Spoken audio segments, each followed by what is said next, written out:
ఈరోజు 11 KV line మెయింటెనెన్స్‌లో భాగంగా tree cutting అయితే పెట్టామండి. ట్రీ కటింగ్ ఏమేమైతే కావాలో తీసుకొని అయితే బయలుదేరిపోయాం. అయితే లైన్‌లోకెళ్ళి చూస్తే ప్రతిదీ కూడా చెట్లన్నీ కూడా 11 కేవీ లైన్‌లో ఉన్నాయి. అవి ఒక్కోటి ఒక్కోటి మేము క్లియర్ చేసుకుంటూ వస్తున్నామండి. మేమైతే ఏం చేస్తామంటే మొత్తం చెట్టునంతా తీసేయకుండా ఏవైతే బాగా అడ్డుగా ఉన్నాయో వాటిని మాత్రమే తొలగిస్తాం. చాలా వీలైనంత వరకు కొమ్మలు కొట్టడానికే చూస్తామండి. ఎందుకంటే ప్రకృతిని కాపాడాల్సిన బాధ్యత మన పైన ఎంతైనా ఉంది. అదే సమయంలో కరెంట్‌ను కూడా అందించాల్సిన బాధ్యత మా మీద ఉంది కాబట్టి, ఆ కరెంటు వెళ్ళాలంటే ఎటువంటి చెట్లు, అంతరాయం అలాంటివి ఉండకూడదండి లైన్‌లో. మీకు తెలియనిదైతే కాదు. మీరు చూస్తా ఉంటారు చాలా సార్లు కొబ్బరాకు పడో, లేపోతే ఇంకోటి పడో, ఇంకోటి ఏదో అయ్యో కొమ్మలు బాగా చెట్లు లైన్‌లోకి పెరిగిపోయి, కొమ్మలు కలిసిపోవడం వల్ల కరెంటు పోతే చాలా ఇబ్బందులైతే పడతారు. మీరు కూడా చూస్తారు కదండీ!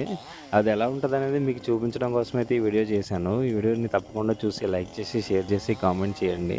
అదే సమయంలో కూడా ఇంకొకటండి నా రిక్వెస్ట్ ఏంటంటే, చెట్లు పెంచుతారు కదా! అవి దయచేసి అయితే లైన్ కిందయితే పెద్దగా పెరిగే చెట్లయితే పెంచకండి. ఎందుకంటే అవి పెరుగుతున్న కొద్దీ మనం ఎప్పుడైనా సరే వాటిని కట్ చేయాల్సొస్తది.